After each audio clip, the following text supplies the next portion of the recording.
Olá a todos! Hoje vamos falar de um tema super relevante, especialmente num país como Portugal, cheio de sol. Vamos falar sobre cancros cutâneos, especialmente melanoma. Vocês não podem sair daí.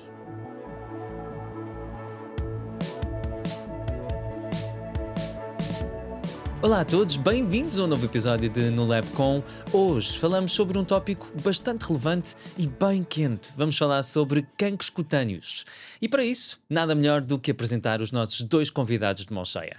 Vou começar pelas meninas, a doutora Ana Filipe Ponteiro, dermatologista e nossa amiga pessoal. Doutora Ana, é um prazer tê-la aqui connosco. Bem-vinda! Obrigada pelo convite, é um prazer estar aqui. E ao lado da nossa Ana Filipe, temos o Dr. João Vasco, a minha cara metade nos Twin Dogs, oncologista. Olá, João, Pedro Barreira, vamos a isso. pronto Mais para um mais? episódio Vamos do lá. melhor podcast. E a primeira pergunta vai para a Ana Filipe. Ana, vamos começar com o básico. O que é exatamente um cancro cutâneo? Então, um cancro cutâneo é maligno a priori, ou seja, é um cancro de pele maligno. Temos três tipos principais: o carcinoma basocelular, que é o mais frequente, o carcinoma basocelular e, por último, o melanoma, que é o pior, na verdade, mas felizmente também é o que tem uma menor incidência e, portanto, ainda bem, não é? Para a nossa população. E João, toda a gente vai ter o mesmo risco? Toda a gente que nasce com o mesmo fator genético, por exemplo, nós os dois, que somos gêmeos, temos o mesmo fator de risco à medida que crescemos?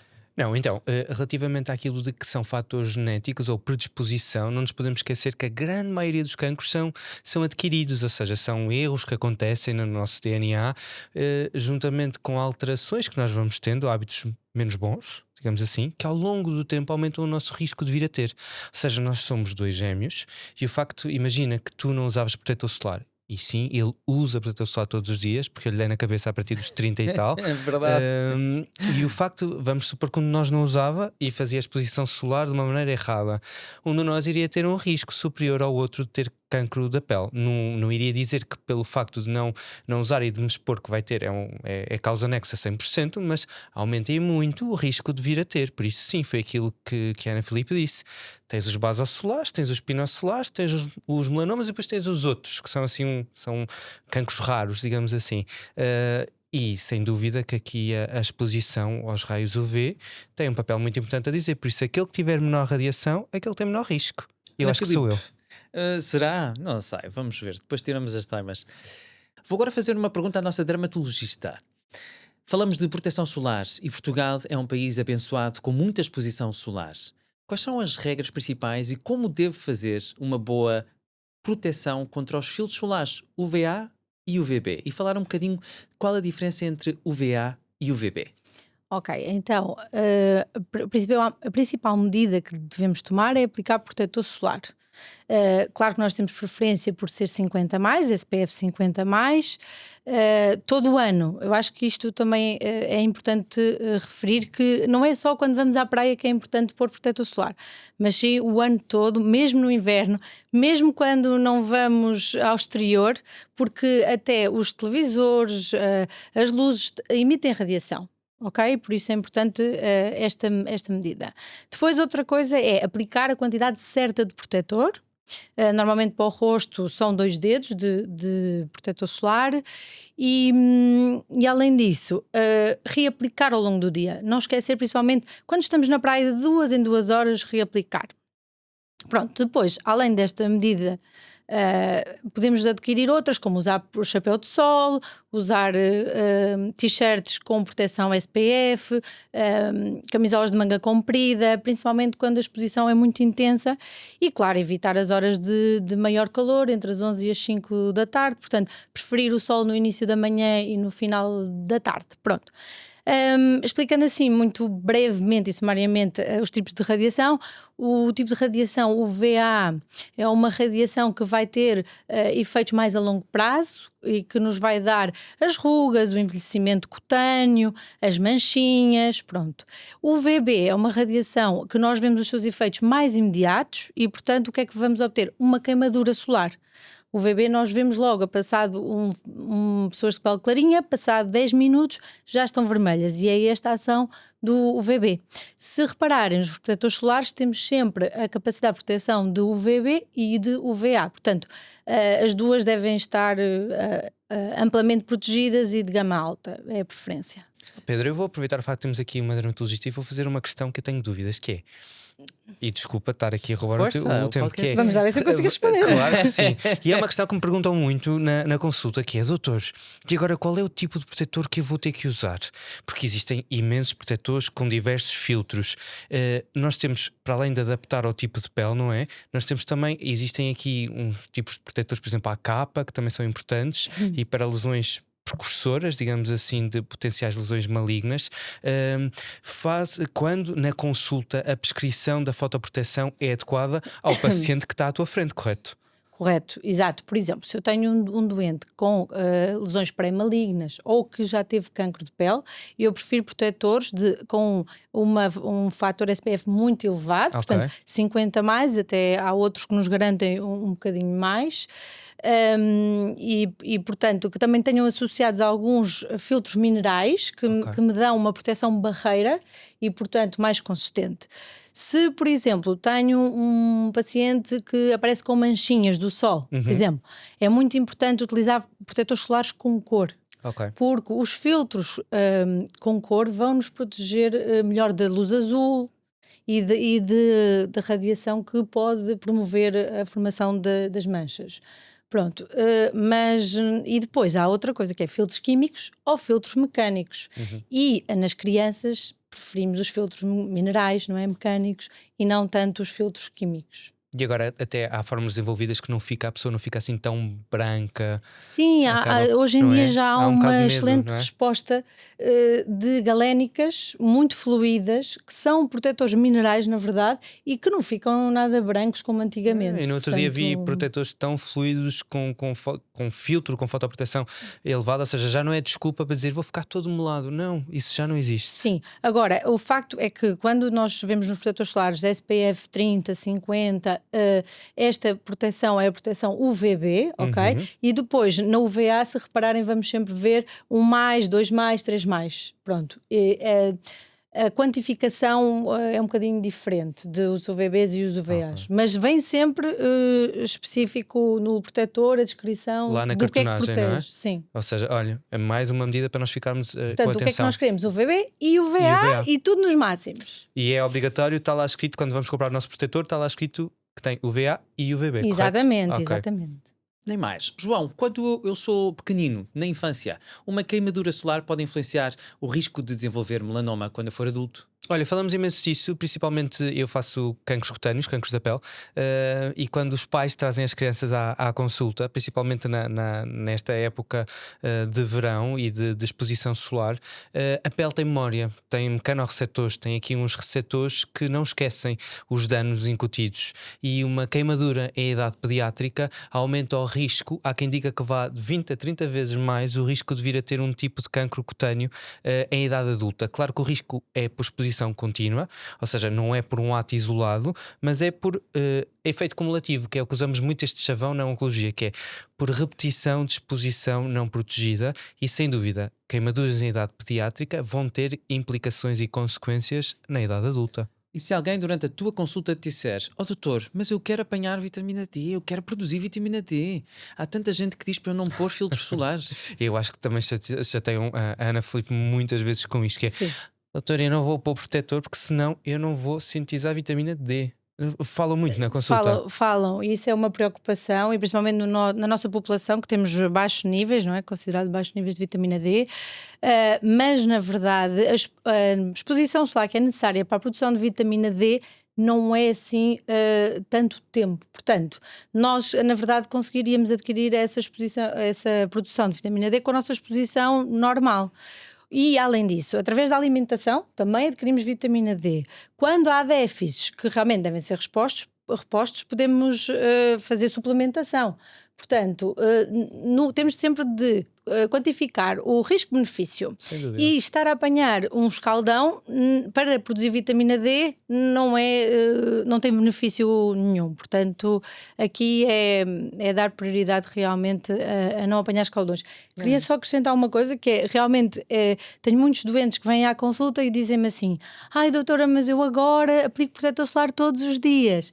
E eu muitas vezes, sim, mas até quando era novo também aplicava, não é? E eu acho que se esquecem muito que antigamente não havia esta promoção para a saúde e para a fotoproteção e então esquecem-se um bocadinho também dos escaldões que apanharam em criança, que são determinantes. Então no melanoma são super determinantes.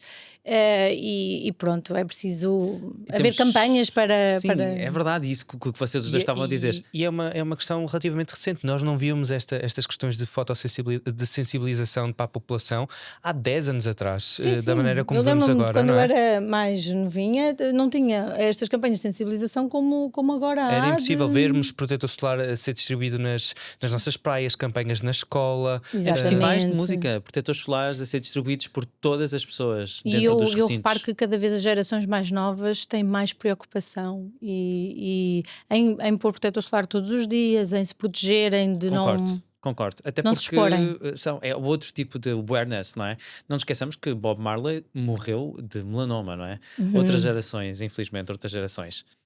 Nós falávamos no início dos tipos de cancro cutâneo. Vamos voltar a falar agora de uma forma mais pausada, de uma forma mais explicativa. Ana Filipe, és dermatologista, vamos dar a vez à nossa dermatologista de falar lá para casa, para a praia, para a piscina. Vamos desmistificar. Temos o carcinoma basocelular, espinocelular, o melanoma e depois temos tipos raros de cancros cutâneos. Fala-nos então novamente dos quais são os mais comuns e os menos comuns. Ok, então, vou começar pelo carcinoma basocelular, que é o cancro da pele mais frequente, mais comum. Ele acontece por haver aqui um dano cumulativo e exposição solar ao longo de toda a nossa vida. As áreas mais afetadas são as mais expostas, portanto, couro cabeludo e face, sem dúvida, mas isto não quer dizer que não possam ocorrer noutras localizações. Portanto, e às vezes estão escondidas do sol. É um tipo de cancro que eu o considero até bonzinho. Isto porquê? Porque nós, fazendo a excisão do tumor, evitando margens limpas, o doente fica tratado. Claro que tem de fazer o seu follow-up, de rever a pele toda todos os anos e ser acompanhado, mas na verdade, como não vai para outros órgãos e portanto não metastiza, eu considero o cancro mais bonzinho dentro dos que existem assim da pele. Exato. Xizado. Está feito. Exatamente. E vamos a uma consulta de seguimento sempre com a nossa doutora Ana Filipe. Exatamente. Pronto, depois temos em segundo lugar o carcinoma espinocelular, que também está muito ligado a esta exposição solar cumulativa e pode estar associado a outros fatores de risco. Por exemplo, se nós temos alguma doença imunossupressora, doentes também transplantados, acabam por ter um fator de risco acrescido para o desenvolvimento deste tipo de cancros. São cancros que surgem um bocadinho mais rápido, enquanto o carcinoma basocelular é um carcinoma mais indolente e vai crescendo ali ao longo do ano e nós vamos notando uma papulazita que aparece. O carcinoma espinocelular tende a ser muito rápido. 3, 4 meses é uma borbulha que aparece e cresce rapidamente. Quase como se fica um cornozinho ali. E também alguns manifestam-se como um cornozinho cutâneo, sim, com uma crostazinha que às vezes solta, pronto.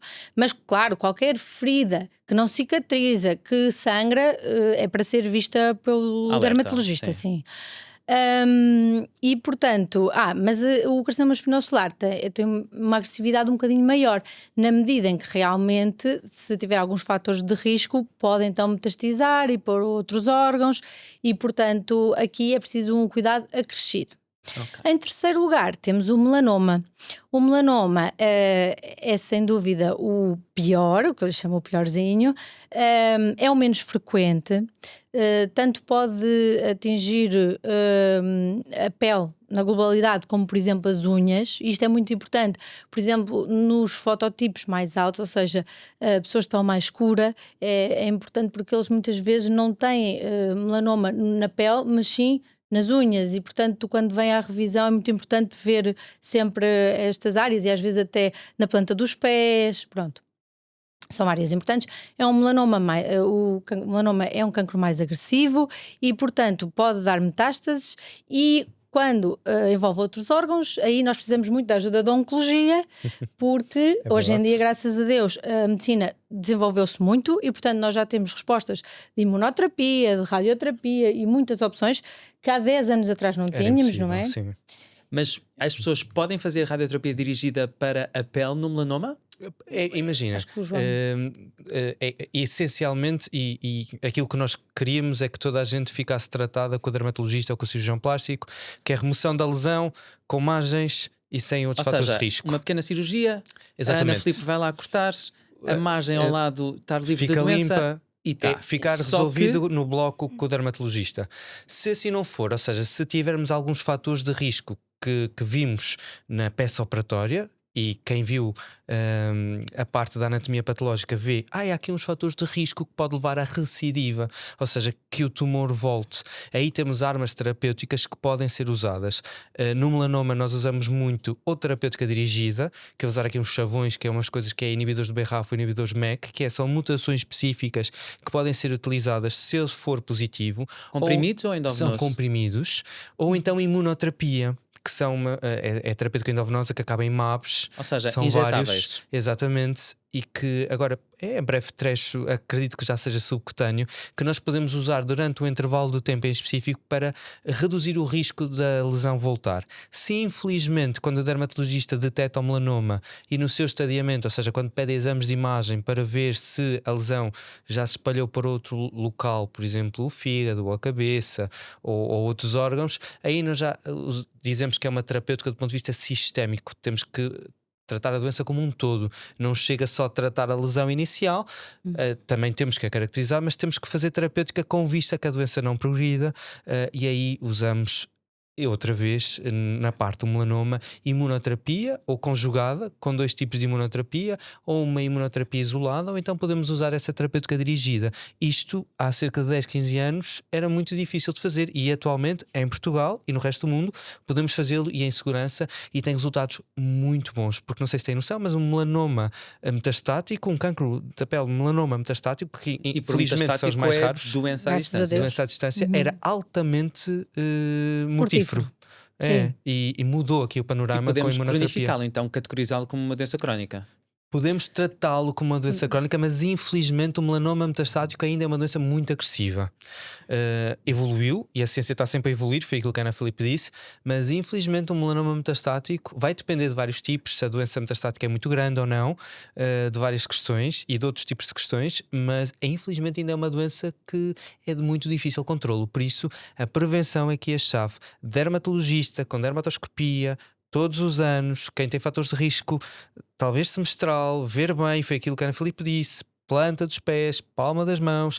Eu não consigo ver as minhas Eu costas. vou só salientar uma coisa: não esquecer as mucosas, porque Nem mais. até da uvea podemos ter melanoma e verdade. da mucosa oral, portanto, Esquecemos-nos totalmente. muitas vezes é um bocadinho esquecido.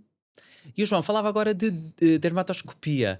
Vamos falar da regra do ABCDE. Que regra é esta, Ana Filipe? E porquê é que ela está tão difundida agora nos meios de comunicação social? Então, porque é uma regra que acaba por ser mais fácil as pessoas conseguirem detectar em casa, ou seja, olharem para os seus sinais e fazerem um autoexame. O autoexame é muito importante.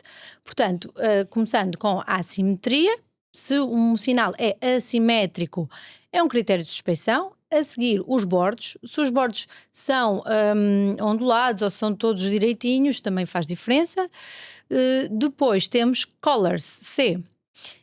Então, várias cores, ok? Mais de 2, 3 tipos de castanho claro, castanho escuro, preto, já nos faz suspeitar de um sinal, ok? Depois, A, B, C, D, a dimensão. Dimensão, sinais de maiores dimensões têm mais risco. Relativamente ao E, ou seja, a evolução daquela lesão, se foi um sinal que se modificou nestes últimos meses, não é? Que começou a ganhar uma forma diferente, cores diferentes, também é de suspeitar e, portanto, ser revisto e este doente ser observado. A maior parte das pessoas, quando vai a uma clínica ou quando vai a uma consulta indiferenciada, muitas vezes não é usado este dermatoscópio. É necessário que as pessoas saibam que a avaliação com dermatoscopia é essencial e diferenciadora, muitas vezes, no diagnóstico diferencial. Sim. Eu não sei se vocês têm noção, mas a dermatoscopia foi inventada em 1920. Meu Deus! Há imenso tempo, exato. Só que inicialmente não era tão transportável e tão flexível, não é? Portanto, os dispositivos eram muito maiores. E, entretanto, em 1989 desenvolveu-se o primeiro dermatoscópio manual e que sim era possível transportar. Pronto. Foi uma grande revolução na dermatologia, porque o dermatoscópio funciona essencialmente como uma lupa. Nós vemos quase 60 vezes amplificado. Ok? Portanto, o que é que nós conseguimos ver? Conseguimos ver a rede dos sinais, conseguimos ver pequenas alterações da cor que não se vêem a olho nu. E tudo isto associado à clínica vai-nos dar pistas e nós vamos conseguir perceber ou o tipo de cancro que temos à frente, ou se o sinal é bom ou mau. Portanto, a dermatoscopia veio fazer uma grande revolução como meio complementar de diagnóstico e que nos auxilia e ajuda muito no nosso dia-a-dia. Portanto, toda a gente marcar uma consulta de dermatologia, mesmo que só seja daqui a um ano, deixem-na marcada, porque vai acontecer e a revisão vai ser feita. João, falávamos há bocado de biópsias, cirurgias, mas quando falávamos também de um follow-up, seja nos basosolares e espinossolares, estamos curados, mas necessitamos de um follow-up. No melanoma, o follow-up é mais apertado. Como oncologista que vê doença não só ativa, mas também mais uma vez, em follow-up, quais são os sinais e sintomas que as pessoas devem estar alertas, não só o ABCDE, mas também no dia-a-dia, quando há alterações na pele? Olha, é muito interessante. Nós em Oncologia, a pele e todos os outros órgãos, nós não trabalhamos sozinhos. Cancros da pele, nós precisamos de uma equipa diferenciada, precisamos sempre do nosso dermatologista que faz cancro cutâneo, precisamos sempre do nosso radio-oncologista que nos auxilia na radioterapia, do nosso cirurgião plástico, se for preciso fazer o nosso gangue sentinela ou excisões maiores, que o dermatologista diz que acaba por não ser tão fazível em bloco de dermatologia. E existem tipos de cirúrgicos específicos, por exemplo, cirurgia de Mohs. Se as pessoas depois estiverem mais interessadas, podemos acabar por dar mais informação nos comentários. Enquanto oncologista, o que é essencial? Eu recebo as pessoas após ter uma reunião multidisciplinar, a maior parte trazida pelos nossos colegas de dermatologia, e esta vigilância é feita com critérios específicos, onde são pedidos exames de imagem, é necessária a intervenção da dermatologia pela dermatoscopia, em que é visto o corpo, toda a zona da pele, para ver se existem novos sinais, o sinal, ou seja, a lesão inicial recidivou, e são pedidos análises com um marcador que nós gostamos muito, que é o LDH. Esse critério é feito com uma determinada tipologia, pode ser semestral, pode ser de 3 em 3 meses, pode ser anual, vai depender do risco da pessoa. Ele é feito em gabinete, mas é sempre essencial a ajuda dos nossos colegas de dermatologia pela questão do dermatoscópio, porque são eles que fazem a dermatoscopia. E só eles sabem usá-lo, na verdade, com mestria.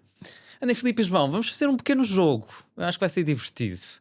Primeiro as meninas, João. Vamos a isso. É rápido, bora lá. Bronzeado protege? Não. Então, aqueles solários e aquelas... Nem pensar, não me façam isso. Jamais, não é? Não, jamais. O bronze não quer dizer que estejamos protegidos. Pelo contrário, estamos a criar dano na pele. Portanto, o bronzeado não é proteção. É preferível usar um autobronzeador que temos aí à Do disposição. que... Exatamente. João Vasco, protetor impede vitamina D de ser produzida? Falso, nós já vimos aqui hoje e falamos, rebobinem. Eu sei que nós não reaplicamos sempre de 2 em 2 horas, não usamos na extensão completa da nossa pele. Nós vamos conseguir ter a produção, a síntese de vitamina D, e foi isso que a Ana Filipe disse: sensibilidade e bom senso, escolher não ter dano na nossa pele, não às queimaduras, e nós vamos conseguir. Se tivermos um déficit assinalado, existe suplementação que pode e deve ser feita. Ana Filipe, quantas vezes é que eu tenho que ir ao dermatologista por ano? Olha, isso tudo depende. Depende do que temos à frente. Acho que o grande critério é: temos história familiar de cancro de pele? Já temos, se calhar, mais de 50 anos, que é quando começam a surgir estes tumores, estes cancros da pele. Ou então, por exemplo, sofremos muitas queimaduras em criança, se calhar está na altura de revermos a nossa pele. Essencialmente é isto. E depois há critérios um bocadinho mais específicos. Pessoas que têm muitos sinais, não é? Por exemplo, mais de 30, 40 sinais, já devemos ir ao dermatologista anualmente. Depende um bocadinho, ou seja, isto é aliar os fatores de risco clínicos com os pessoais e os antecedentes familiares. Ana Filipe, mais um mito para adicionarmos aqui a este jogo dos mitos e verdades. Pessoas com pele mais clara têm maior probabilidade de apanhar escaldões? Sim, verdade. Então, as pessoas com pele mais clara, além de ficarem muito mais mais vermelhas e mais imediato quando expõem ao sol, na verdade, só para ter aqui um parênteses, os fototipos vão se classificando conforme a reação da pele ao sol. Ou seja, pessoas muito clarinhas expõem-se ao sol e ficam logo vermelhas e muitas vezes não bronzeiam. Isto são fototipos 1, 2. Depois, peles que ficam vermelhas e vão adquirindo bronzeado, tipo 3, e por exemplo o 4 expõem-se ao sol, não, ficam um pouco vermelhas e ficam rapidamente morenas. Portanto, conforme o nosso fototipo, claro que vamos ter mais risco de desenvolver cancro de pele. Não quer dizer que não exista nas pessoas de pele mais escura. Também existe, mas a probabilidade é maior se formos mais clarinhos, claro. E o tempo voou, nós tínhamos mais perguntas, Oh. mas para este primeiro podcast com a nossa Ana Filipe, Tem acho que foi voltar, vai ter fantástico. que voltar. Eu acho que Obrigada. ela vai voltar, depois de o tempo ficar assim um bocadinho menos solarengo para revermos a matéria dada. Vamos a isso. Já sabem, para quem está na praia ou na piscina, proteção solar diária, reaplicar a cada 2 a 3 horas e não esquecer sempre também a proteção física, um bom chapéu. Podem até usar o chapéu de Nulepcom. Nós gostamos de muito amor. Nós voltamos a ver-nos no próximo mês. Até lá, bons banhos.